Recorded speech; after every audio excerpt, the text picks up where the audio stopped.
नमस्कार प्रिय दर्शकों, मैं यशराज तिवारी आप सभी का बहुत बहुत स्वागत करता हूं प्रोफेशनल एस्ट्रोलॉजी पर। जैसा कि आप सभी जानते हैं, आज रविवार का दिन है और आज मैं आप सभी के सम्मुख उपस्थित हुआ हूं आप लोगों की जन्म कुंडली का निःशुल्क अध्ययन करने के लिए। निःशुल्क जन्म कुंडली अध्ययन की सीरीज में आज तक हमारे 121 कार्यक्रम बन चुके हैं और आज का जो हमारा कार्यक्रम होने वाला है ये 122वें नंबर का कार्यक्रम होने जा रहा है। साथ ही साथ निःशुल्क जन्म कुंडली अध्ययन की सीरीज में आज तक 712 लोगों की जन्म कुंडली का अध्ययन निःशुल्क रूप से हो चुका है और आज के इस कार्यक्रम की जो पहली जन्म कुंडली होगी वो 713वें नंबर की जन्म कुंडली होने वाली है।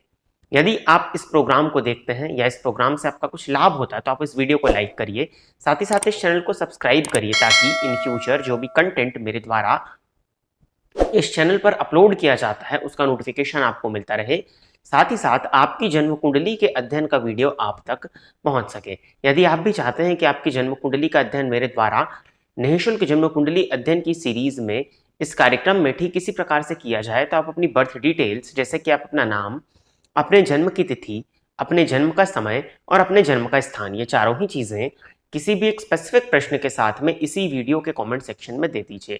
आपकी डिटेल्स देने के 1.5 से 2 महीने के बाद में आपकी जन्म कुंडली का अध्ययन मेरे द्वारा निःशुल्क जन्म कुंडली अध्ययन के कार्यक्रम के माध्यम से ठीक इसी प्रकार से किया जाएगा। यदि आप इस वीडियो को नीचे दिए गए नंबर पर कॉल या व्हाट्सएप के माध्यम से संपर्क करके निःशुल्क की मांग करेंगे तो वो संभव नहीं होगा, क्योंकि निःशुल्क जन्म कुंडली अध्ययन का जो कार्यक्रम है वो केवल और केवल यूट्यूब पर चलता है। इस वीडियो के नीचे दिए गए नंबर पर अगर आप संपर्क करते हैं तो वो आपको सशुल्क जन्म कुंडली विश्लेषण और ज्योतिष से संबंधित अन्य सर्विसेज जो कि हमारे कार्यालय द्वारा प्रोवाइड कराई जाती हैं उनके विषय में आपको बताया जाएगा। अतः यदि आप निःशुल्क चाहते हैं तो केवल और केवल एकमात्र विकल्प आपके पास है कि आप इसी वीडियो के कमेंट सेक्शन में अपनी बर्थ डिटेल्स को देकर के अपने धैर्य का परिचय दीजिए। यदि आपने एक स्पेसिफिक प्रश्न दिया है, अपनी प्रॉपर बर्थ डिटेल्स अपने नाम के साथ में दी हैं, तो आपकी जन्म कुंडली का अध्ययन 100% इस कार्यक्रम में होगा। इस बात की गारंटी आप मान के चलें। अब हम बिना विलंब के अपने आज के इस कार्यक्रम की शुरुआत करते हैं और आज के इस कार्यक्रम का जो पहला प्रश्न है या जो पहली कुंडली है ये ममता देवी की आईडी से ऋतिक कुमार जी की जन्म कुंडली है। तो ऋतिक जी आप तैयार रहें, आपकी जन्म कुंडली मैं ले रहा हूँ। डेट ऑफ बर्थ इन्होंने दिया हुआ है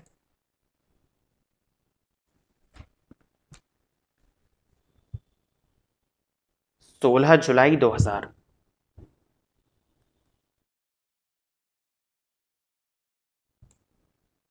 जन्म का समय बताया हुआ है दोपहर के 12 बजे और जन्म स्थान है मुजफ्फरपुर।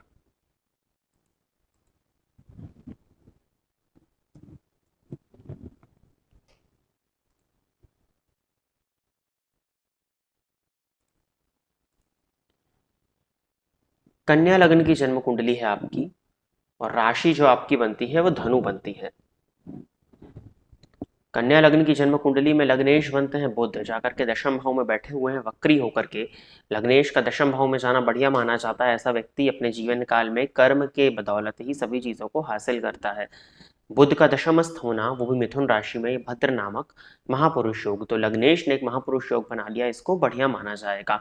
दशम भाव में अगर बुध बैठे हैं तो वो लग्न को भी प्रभावित करेंगे, फलस्वरूप लग्न को बल देने का ये कारण बनेंगे। मंगल आपकी जन्म कुंडली के दशम भाव में बैठे हुए हैं, 25 अंश पर हैं, जिसकी वजह से वो मृत अवस्था में है, परंतु षडबल में वो बली हैं और पुनर्वसु नक्षत्र में गुरु के नक्षत्र में है। गुरु भाग्य भाव में आपकी जन्म कुंडली में बैठे हैं।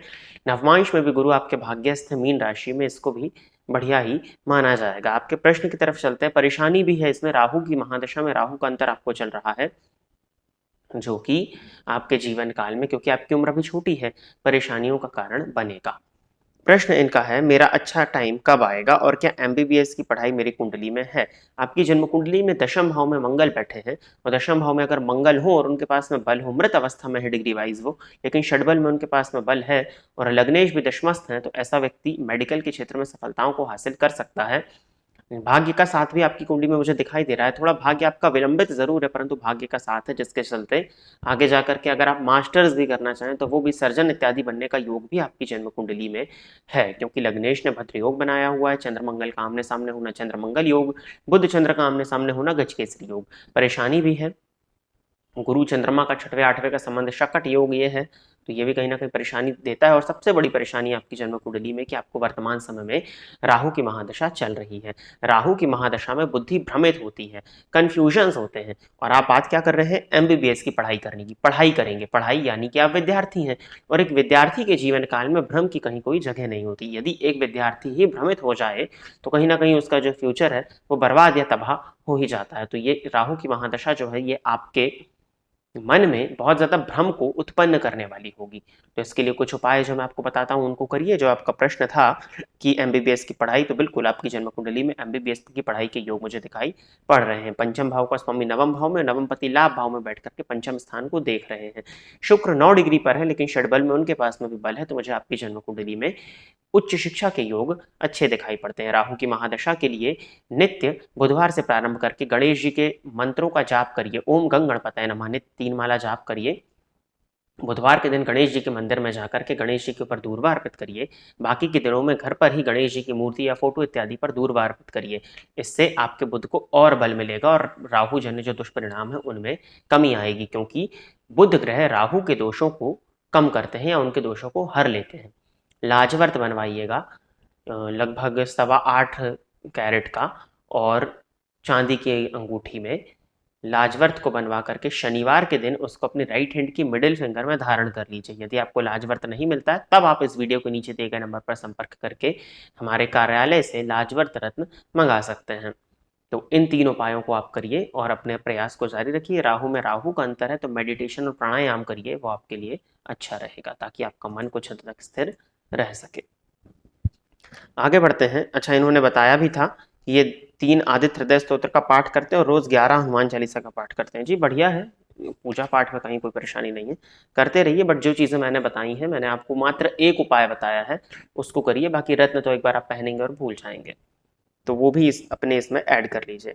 आगे बढ़ते हैं। अगली जन्म कुंडली जो है ये राधा सेंट्रा नाम की आईडी से सयानी सेंट्रा जी के। तो सयानी जी आप तैयार रहें, आपकी जन्म कुंडली मैं ले रहा हूँ। डेट ऑफ बर्थ इन्होंने दिया हुआ है 17 जनवरी 2002, दोपहर के 1 बजे का इनका जन्म है और जन्म स्थान है कोलकाता, वेस्ट बंगाल।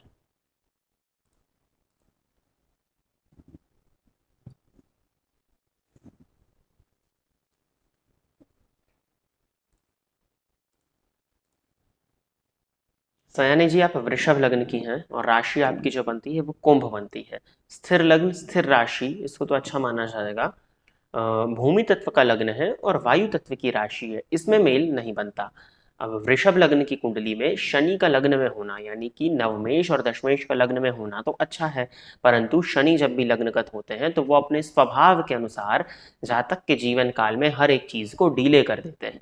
तो ये एक परेशानी तो होगी, जीवन में कुछ हद तक उदासीनता भी लग्नगत शनि के होने के चलते देखने में आती है। प्रश्न जो इनका है कि my question, will I have a government job. इनका प्रश्न है कि क्या इनको कभी इनके जीवन काल में सरकारी नौकरी मिलेगी या नहीं। देखते हैं। आपकी जन्म कुंडली में दशमपति का लग्न में होना, लग्नपति का नवम भाव में होना और साथ ही साथ सूर्य जो कि सरकारी नौकरी के कारक है वो 3 डिग्री पर भाग्य भाव में उत्तराषाढ़ा नक्षत्र में बैठे हैं, जो कि सूर्य का स्वयं का नक्षत्र है। और ये सूर्य वर्गोत्तमी भी हैं, फलस्वरूप षड्बल में इन सूर्य को बल की प्राप्ति हो रही है। अब आपकी जन्म कुंडली में देखा जाए तो गुरु की महादशा में राहु का अंतर, मैंने कई बार इसके पहले भी प्रोग्राम्स में अपने बताया कि किसी भी व्यक्ति के जीवन काल में चाहे गुरु कारक हो या अकारक, गुरु की महादशा में राहु का अंतर जब भी आता है तो ये कष्ट प्रदान करता है। फलस्वरूप वो आपके साथ भी हो रहा होगा, पहली चीज। दूसरी चीज, कुंभ राशि होने के चलते वर्तमान समय में आपको शनि की 7.5 चल रही है। शनि की 7.5, शनि चंद्रमा का चौथे 10वें का संबंध है और चंद्रमा पर शनि की दृष्टि है। फलस्वरूप मानसिक अशांति, परेशानी, कंसंट्रेशन में दिक्कत है, एग्जामिनेशन हॉल में जाकर के प्रॉपरली परफॉर्म ना कर पाना, ये कुछ परेशानियां आपको देखने में मिल रही होंगी। फिर भी अगर आप प्रयास करें, क्योंकि अभी आपकी उम्र काफी छोटी है, तो 2025 से आपको शनि की महादशा लगने जा रही है। अब वृषभ लग्न की जन्म कुंडली में शनि योग कारक प्लैनेट होकर के लग्न में बैठे हैं चंद्रमा के नक्षत्र में। अब देखिए, शनि जैसे क्रूर ग्रह का या पापक ग्रह का चंद्रमा जो कि मन का कारक है, उनके नक्षत्र में जाना भी कहीं ना कहीं मन को बहुत ज्यादा अशांत करके रख देता है। तो वो आपकी जन्म कुंडली में है, परंतु फिर भी चंद्रमा के उपाय अगर आप करें, चंद्रमा को अपने मन को अगर आप स्थिर करके प्रयास करें, तो 2025 के बाद में आपकी जन्म कुंडली में सरकारी नौकरी लगने के योग आ रहे हैं। सूर्य के लिए सूर्य भगवान की अत्यधिक आराधना करिए, सूर्य को जल दीजिए जिससे आपके अंदर आत्मविश्वास आए, अपने पिता का सम्मान करिए और संभव हो आप कर सकें तो आदित्य हृदय स्तोत्र का भी पाठ करिए। अगर रोज ना कर सके तो रविवार के दिन तो करिए ही करिए।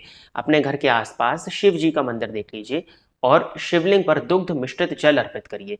साथ ही साथ उसके बाद में साफ जल से अभिषेक करिए और चंद्रमा का मंत्र ओम चंद्रमा से नमः, छोटा सा मंत्र है, इसका नित्य 3 माला जाप करिए ताकि आपका मन जो है वो स्थिर हो सके।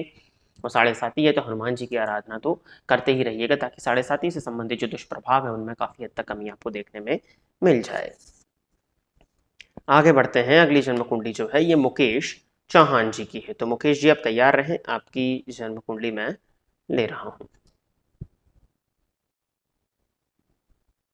डेट ऑफ बर्थ इन्होंने बताया हुआ है 29 मई 1986। जन्म का समय है शाम के 7:30 और जन्म स्थान है जयपुर राजस्थान।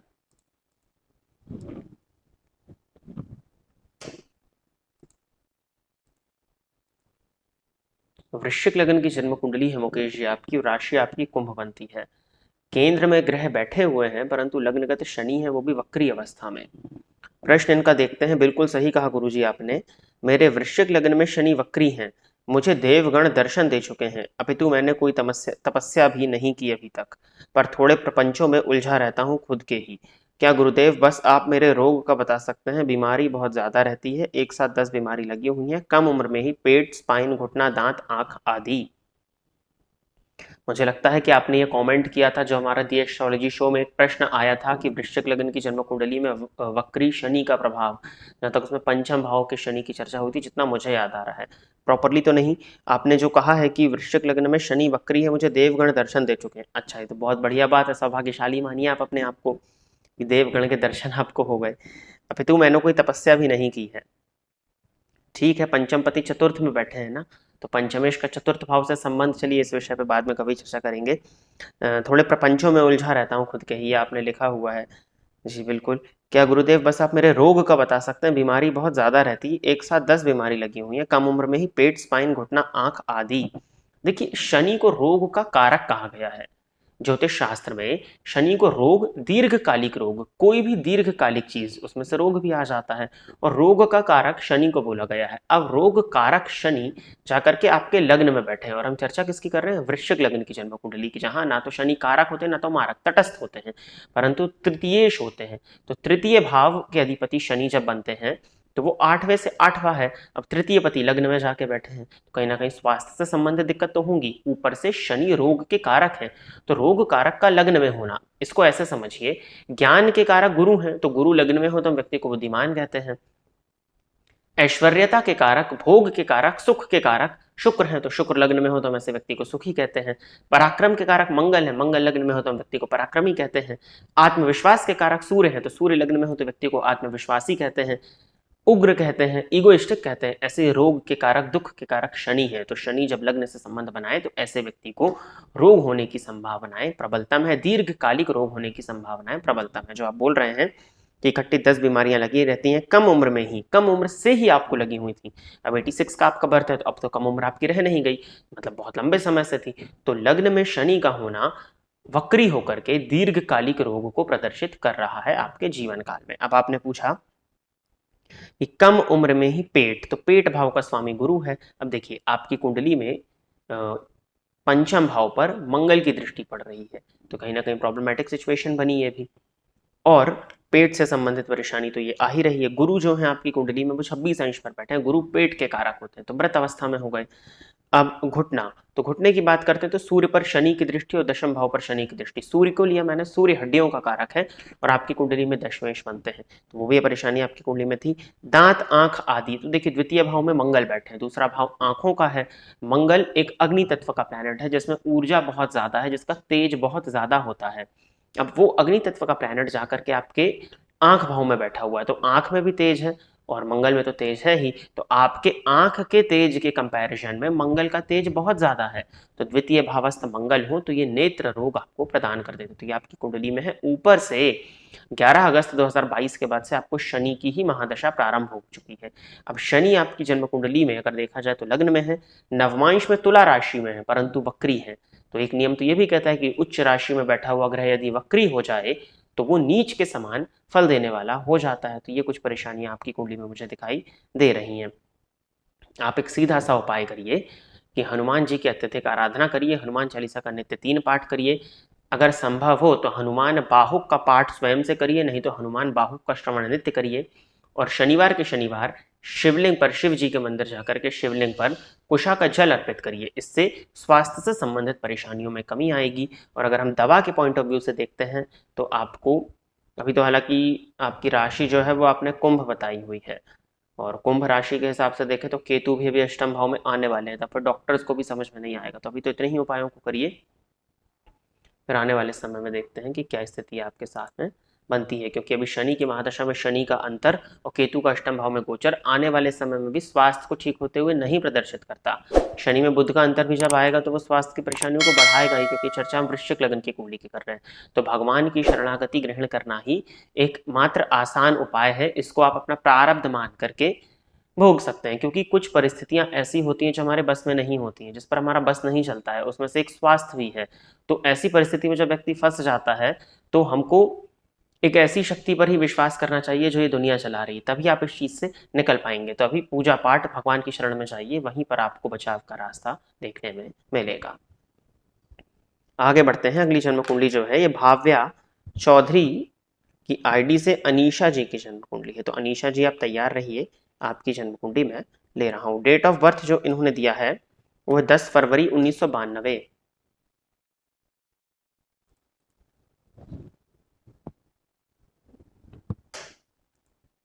और जन्म का समय जो इन्होंने बताया है वो है दोपहर के 12:45। इनका भी जन्म स्थान जयपुर राजस्थान है। वृषभ लग्न के हो आप और राशि आपकी मेष बनती है। लग्नपति शुक्र बनते हैं जाकर के अष्टम भाव में बैठे हैं। पूर्वाषाढ़ा नक्षत्र में तो उनका स्व नक्षत्र है, लेकिन लग्नेश का अष्टम भाव में जाना कहीं ना कहीं रोग स्वास्थ्य से संबंधित परेशानियां देता है। प्रश्न जो इन्होंने किया है कि मेरी मैरिड लाइफ कैसी रहेगी। आपकी जन्म कुंडली में सप्तम भाव का जो स्वामी है वो मंगल है, वो जाकर के भाग्य भाव में बैठा हुआ है, उच्च राशि में है, और नौमांश में भी वो भाग्य भाव में उच्च राशि में। तो भावोत्तमी और वर्गोत्तमी दोनों ही है। अब मृत अवस्था है, परंतु ठीक है, क्योंकि नवमांश में भी वो उच्च के हो रहे हैं तो उच्च का ही फल देंगे कहीं ना कहीं। तो सप्तम पति जब भी जाकर के नवम भाव में बैठते हैं तो सप्तमेश का नवम भाव में जाना विवाह उपरांत भाग्योदय को प्रदर्शित करता है। तो सप्तम भाव को अगर आप देखें तो आपकी जन्म कुंडली के सप्तम भाव पर किसी भी ग्रह की दृष्टि नहीं है, फलस्वरूप आपका सप्तम भाव सुप्त है। ये पहला नेगेटिव पॉइंट हुआ। सप्तम भाव का स्वामी मंगल शनि के साथ जाकर के बैठा हुआ है। तो सप्तमेश मंगल भाग्यस्थ तो है, परंतु शनि के साथ है। हालांकि उनमें दूरी बहुत ज्यादा है, डिग्री वाइज डिस्टेंस बहुत ज्यादा है। शनि मंदगामी प्लैनेट है, वो 16 अंश पर है, और मंगल ठीक ठाक है, 45 डेज में राशि परिवर्तित करते हैं तो 0 डिग्री पर है। तो इनके बीच की दूरी को मैं काफी ज्यादा ही मान के चलूंगा, तो उससे तो कोई मतलब दिक्कत है नहीं। और स्त्री की कुंडली है तो इस भाव के कारक गुरु को देखना होगा। गुरु चतुर्थ भाव में वक्री है और दाम्पत्य कारक शुक्र राहु के साथ अष्टम भाव में है। देखिए आपकी जन्म कुंडली जिस बात को प्रदर्शित करती है, नवमांश में मेरे सामने है आपका कि पंचमेश तो चतुर्थ में, सप्तम पति नवम में, नवम पति जाकर के द्वितीय भाव में बैठे हुए हैं। फलस्वरूप आपका जो विवाह है वो बकायदा जन्म कुंडली का मिलान करके ही होना चाहिए। गुरु के पास में 18 अंश का बल है, शुक्र के पास में 26 अंश का बल है। फलस्वरूप चीजें ठीक है, लेकिन बहुत अच्छी नहीं है, क्योंकि आपका सप्तम भाव सुप्त है। सप्तम भाव सुप्त है, इट मीन्स कि वो एक घर है, वो बंद पड़ा हुआ है।